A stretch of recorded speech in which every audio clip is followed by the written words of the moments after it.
खबरों को पूरा देखने के लिए YouTube पर जाके सर्च करें NDTN न्यूज दरभंगा। चैनल को लाइक, सब्सक्राइब, कमेंट और शेयर करना ना भूलें। हेडलाइन के प्रायोजक हैं दरभंगा में एक अनोखी पहल, मिथिला ऑनलाइन स्टोर। सिर्फ एक कॉल या व्हाट्सएप से किराना, कॉस्मेटिक, किताब एवं स्टेशनरी प्राप्त करें। Free home delivery, free home delivery.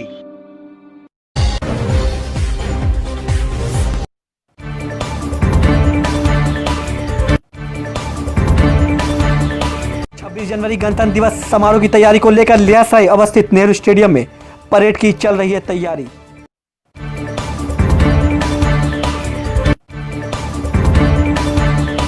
छापेमारी के दौरान भारी मात्रा में शराब बरामद, तो 2 महिला को किया गया गिरफ्तार।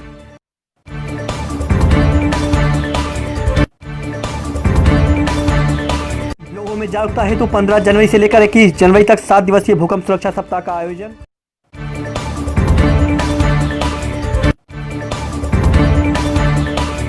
बुनियाद संजीवनी सेवा बिहार सरकार और ट्रीज थेरेपी वैन के द्वारा जगह जगह घूमकर किया जा रहा है वृद्ध, विधवा और दिव्यांगों का इलाज।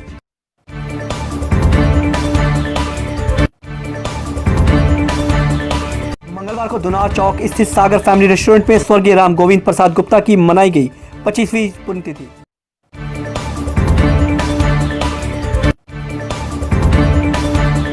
नेहरू युवा केंद्र दरभंगा द्वारा स्वामी विवेकानंद जयंती युवा सप्ताह समारोह का हुआ समापन।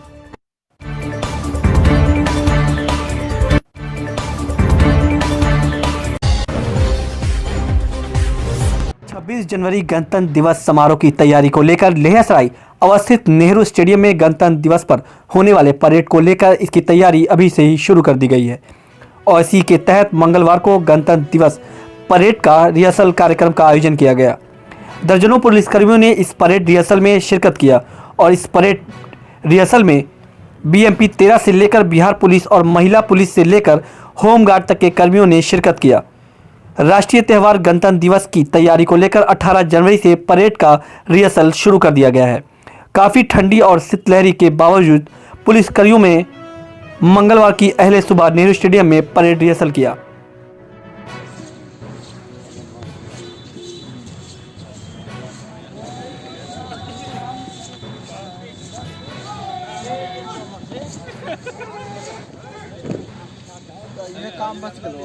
राजन जी के देखो ना कभी मुस्कान कभी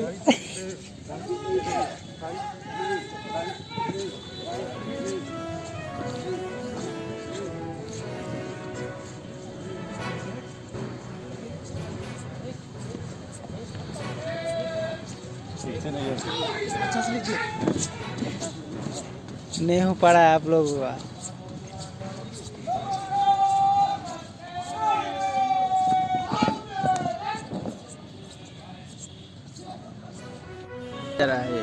18 तारीख से चालू है। इसमें कौन कौन सा शामिल है, कौन सा कहाँ का? BMP 13 के एक प्लाटून है, DAP बिहार पुलिस के एक प्लाटून है, एक महिला है DAP और एक होमगार्ड का है। 4 प्लाटून अभी कर रहा है। कब इसमें जैसे क्या किस अभी करवाए हैं क्या? अभी रिहर्सल हुए, रियाज करा है, परेड के रिहर्सल हो रहा है, आर्थ के रिहर्सल हो रहा है, चले के धारे के। क्या नाम है आपका? मेरा नाम हुआ परा पुनीत सुरेश प्रसाद सिंह। कहाँ से हैं? दरभंगा जिला बल से है। ये 26 जनवरी की तैयारी चल रहा है, रिहर्सल हो रहा है। इसमें BMP 13 के एक प्लाटून है, जिला बल के 2 प्लाटून, एक जेंट्स है, एक महिला, एक वो होमगार्ड के है। 4 प्लाटून अभी काम कर रहे हैं यहाँ पर। ये अभी रिहर्सल चल रहा है। समीक्षा करान, मन से गुजरना, ये अभी पूरा इसका किया जा रहा है। किन किन जिला से मतलब ये सब? एक BMP 13 से है, एक प्लाटून। 2 गो है प्लाटून जिला बल से, दरभंगा जिला से, जो एक जेंट्स है, एक महिला है, एक BSG है होमगार्ड। 4 प्लाटून है। अभी NCC वो नहीं? अभी NCC और वो कोई अभी नहीं शामिल हुए हैं। अभी 4 प्लाटून शामिल है। कितने दिन अभी रिहर्सल का बाकी है सर? अभी 24 तक चलेंगे रिहर्सल। 26 तक हो जाएगा 24 तक इसका रिहर्सल चलेंगे, 25 का इसका साफ सुथरा के समय और 26 के फाइनल। कहाँ से है सर आप? हम पुलिस लाइन लहरियासराय क्या नाम दरभंगा। है? क्या नाम है सर? मेरा नाम पुरानी सियाराम मंडल। लगातार छापेमारी से आए दिन शराब और शराब कारोबारी पकड़े जा रहे हैं। इसमें पुलिस को काफ़ी सफलता भी मिल रही है। वहीं दूसरी तरफ मंगलवार को भी छापेमारी के दौरान आशा देवी पति अरुण कुमार सैनी अभंडा एवं माला देवी पति दिलीप सैनी बाकरगंज के यहाँ छापेमारी में भारी मात्रा में शराब बरामद की गई। इसके साथ ही साथ 2 महिला को गिरफ्तार भी किया गया है। सिविल वाला काहे गुस्सा होता है कि तुम ही पकड़ा लो।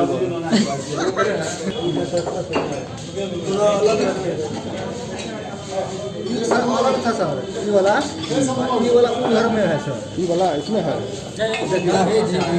हंडा में ब्रह्म स्थान में 3 घरों पर एसपी साहब के निर्देशानुसार छापामारी की गई। वहाँ से सब माल बरामद हुई।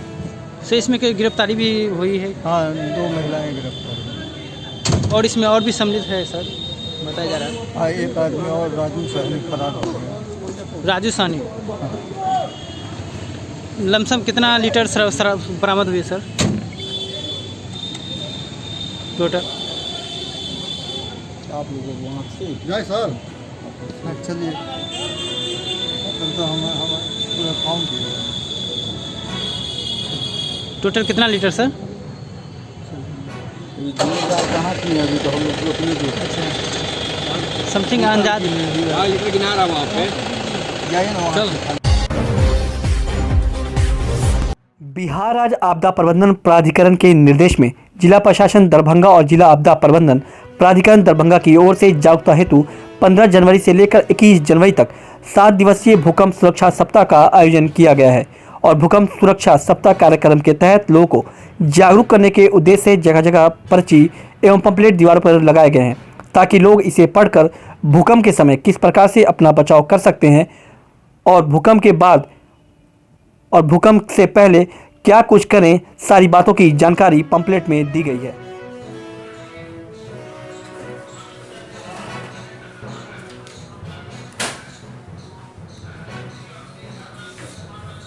जैसा कि आप सबों को पता है 15 से 21 जनवरी तक भूकंप सुरक्षा सप्ताह मनाया जाता है।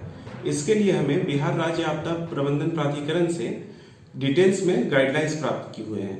उन सारे गाइडलाइंस को हमने सारे अंचल अधिकारियों, सारे एग्जीक्यूटिव इंजीनियर्स और जिला शिक्षा पदाधिकारी को सर्कुलेट कर दिया गया है, ताकि लोगों के बीच इसके संबंध में जागरूकता बढ़ाई जा सके। जैसा कि हम सभी जानते हैं कि भूकंप लोगों की जान नहीं लेता, बल्कि हमारे खराब मटेरियल्स लोगों की जान लेते हैं। तो इसलिए भूकंप से पहले, भूकंप के दौरान और भूकंप के बाद बहुत सारे डूज एंड डोंट्स होते हैं, जो हम लोग व्यापक जिसका प्रचार प्रसार किया जा रहा है।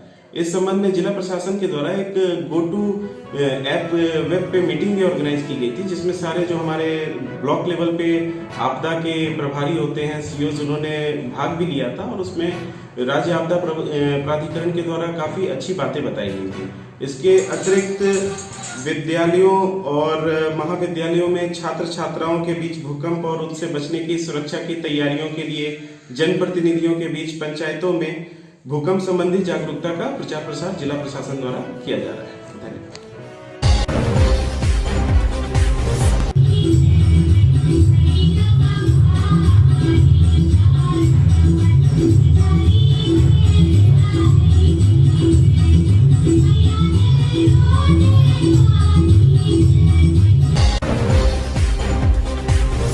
मंगलवार को दुना चौक स्थित सागर फैमिली रेस्टोरेंट में स्वर्गीय राम गोविंद प्रसाद गुप्ता के 25वीं पुण्यतिथि के अवसर पर आए हुए अतिथियों ने अपने अपने विचार व्यक्त किए, जिसमें मुख्य अतिथि बेनीपुर के विधायक विनय कुमार चौधरी, राजनीतिक शास्त्र के विभागाध्यक्ष ललित नारायण मिथिला विश्वविद्यालय डॉक्टर जितेंद्र कुमार, पूर्व प्रोफेसर कृष्ण कुमार, प्रोफेसर विनोद चौधरी मौजूद थे।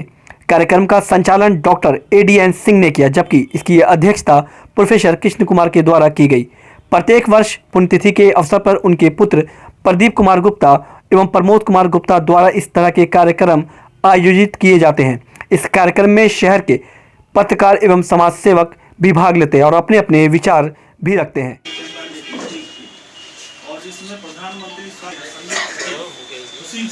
किया। मुझे लगा कि नेतृत्व नहीं करेंगे तो हमारा समाज हमारे पीछे नहीं आएगा और हमारा क्षेत्र पिछड़ा रहेगा। एक ऐसी लॉबी हमेशा काम करती रहती है, एंटी लॉबी, जो नहीं चाहती है कि वहाँ डेवलपमेंट हो। आज 30,000 यात्री अगर दरभंगा से सफर कर रहे हैं, वो सारे यात्री कहाँ से सफर करते थे? रिवोल्यूशन जो होय छै ओइमे बहुत तरह के समस्या उत्पन्न होइ छै। एते आसान नहीं रही छै कोनो तरह के काज के रोड पर आननाइ। आब एखने हम विधायक भेल छी, एखन चर्चा के उठा कऽ देलैत रहे, तें दुआरे बहुत किछ सोच के लिखै छै, बहुत किछ सोच के साँझ जाइत लिखैत न्यूज ड्रॉप करैत वो निश्चित रूप से अपन दायित्व जे छै से निर्माण कऽ दै छै। लेकिन इलेक्ट्रॉनिक होय और वेब होय और एखन किछ कऽ देलहुँ आ तुरंत ओकरा वायरल कर दो। उसके लिए वो शब्द है, सरफेस पर लाना होता है। अब हम लोग सुनते हैं कि प्रकट हो गया भगवान, सूर्य भगवान अभी प्रकट नहीं हुए हैं। जब हम लोग छठ करते हैं तो अभी प्रकट नहीं हुए, धीरे धीरे निकलते हैं, एफर्टलेसली वो निकलते हैं। होती है कि प्रकट होने में थोड़ा सा बादल वगल जो है उसको हटा दिया जाए। लेकिन होता क्या है, उसकी सीमाएं क्या है कि प्रकट करने में लोग जितनी चर्चा अब तक हुई, मैंने कहा कि बहुत कम बोलेंगे, तो उसमें लोग अपने से कोड़ करके निकालने लगते हैं। और कोड़ने वाले लोगों को मालूम नहीं होता है कि नीचे जो प्रकट होने वाले जो भगवान है या मूर्ति है, उसके वो कलाकार होते नहीं।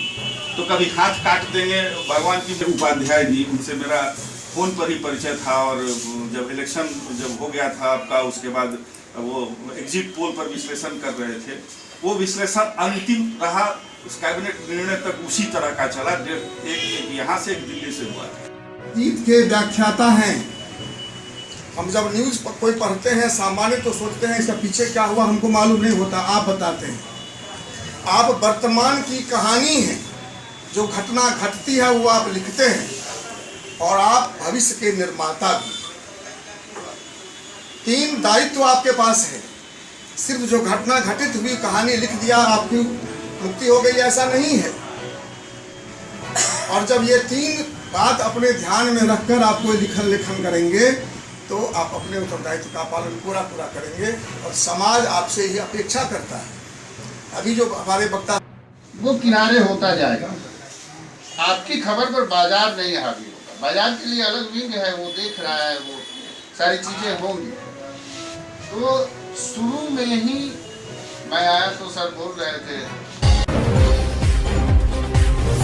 बुनियाद संजीवनी सेवा बिहार सरकार आउटरीच थेरेपी वैन के द्वारा जगह जगह घूमकर उन लोगों का इलाज कर रही है जो वृद्ध, विधवा और दिव्यांग हो। इसका उद्देश्य यह है कि जो बुजुर्ग, विधवा, दिव्यांग अस्पताल नहीं पहुंच पा रहे हैं, उन लोगों के पास जाकर वैसे लोगों का इलाज करना। इसके साथ ही साथ इस वैन में लोगों को फिजियोथेरेपी और आंख जांच के बाद चश्मा एवं कान के प्रॉब्लम के लिए ऑटोमेट्री इंस्ट्रूमेंट प्रदान किया जाता है। यह सारी सुविधाएं वृद्ध, विधवा और दिव्यांग को फ्री में दी जाती है। इसमें 6 टीमें काम कर रही हैं जो दूर दराज के क्षेत्रों में भी जाकर इलाज की सुविधा प्रदान कर रही है। वहीं दूसरी तरफ मंगलवार को बुनियाद संजीवनी सेवा आउटरीच थेरेपी वैन को मुकौंदी चौधरी स्कूल के पास खड़ा देखकर इलाज के लिए बुजुर्ग तबके के लोग पहुंचने लगे। आइए आपको सुनाते हैं कि जांच कर रहे डॉक्टर और फिजियोथेरेपिस्ट ने क्या कुछ जानकारी दी।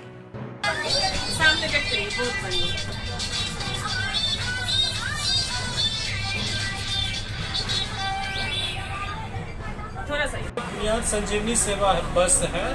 इसमें जो है सो वृद्ध, विधवा और दिव्यांगजनों को सेवा दिया जाता है, जिसमें फिजियोथेरेपी है, ऑप्थेल्मोलॉजी और ऑडियोलॉजिस्ट हैं।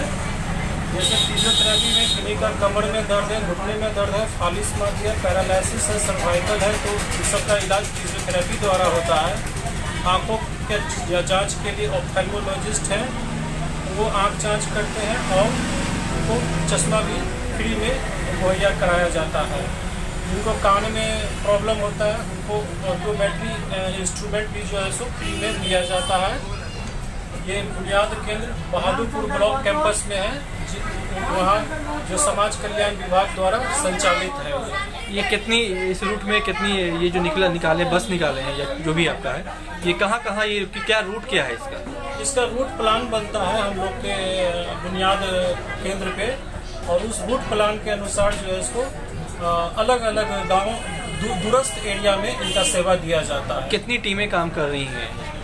इसमें हमारा 6-7 टीम है, जिसमें सब इसमें रोटेशन से जो है इसमें ड्यूटी लगती है और हम लोग दूर दराज में जाकर के सेवा देते हैं। अभी कहाँ पर आप आए हुए हैं, क्या लग रहा है, पेशेंटों का क्या रिस्पांस मिल रहा है?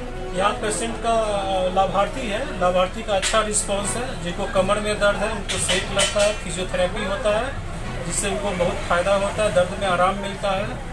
और यहाँ बुनियाद केंद्र में यहाँ जो ऑप्थेल्मोलॉजिस्ट हैं वो आँख का चेकअप करते हैं। जिनको नज़दीकी चश्मा की ज़रूरत होता है तो फ्री ऑफ कॉस्ट उनको दिया जाता है। क्या नाम हुआ आपका? मेरा नाम राकेश कुमार हुआ, मैं फिजियोथेरेपिस्ट हूँ। यहाँ पे 11 बजे हम लोग पहुँच गए थे, अभी चलेगा 4 बजे तक। कितने पेशेंटों को आप लोगों ने देख लिया है?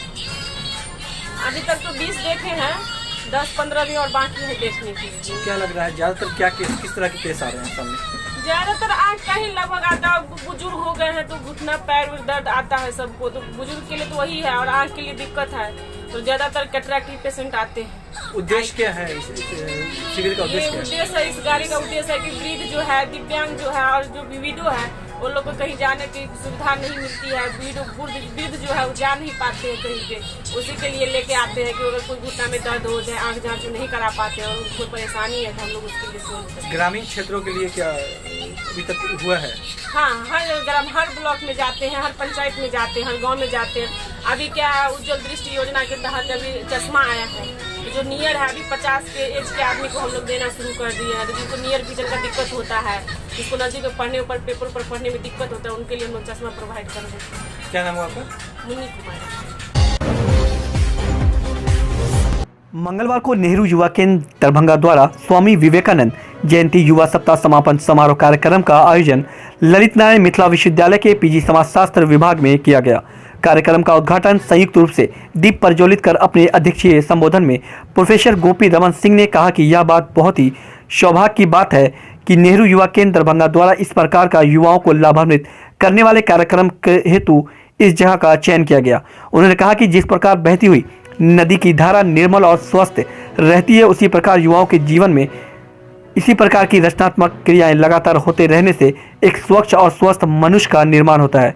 उन्होंने स्वामी विवेकानंद के जीवनी पर बताते हुए इस बात पर ज़्यादा बल दिया कि हमारी देश की शाश्वत परंपरा तथा आदर्शों के प्रति सचेत न होने पर समाज एवं राष्ट्र के विकास में व्यवधान आएगी और संभव है कि अंततः राष्ट्र को प्रगति के स्थान पर अवरुद्ध उत्पन्न करे। अतः युवाओं को अपनी सभ्यता, संस्कृति और संस्कार के ऊपर विशेष ध्यान देना चाहिए।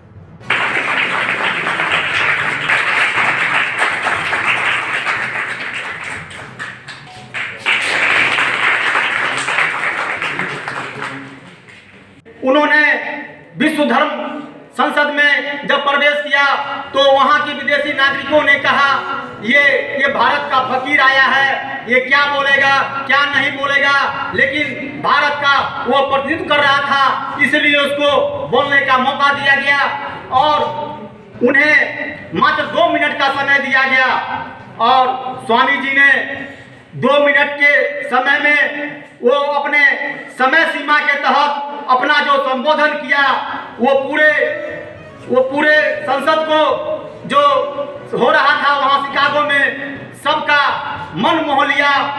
नेहरू युवा केंद्र युवा कार्यक्रम खेल मंत्रालय के द्वारा आज स्वामी विवेकानंद जयंती के युवा सप्ताह के अंतर्गत 1 सप्ताह तक पूरे प्रखंड में कार्यक्रम चला।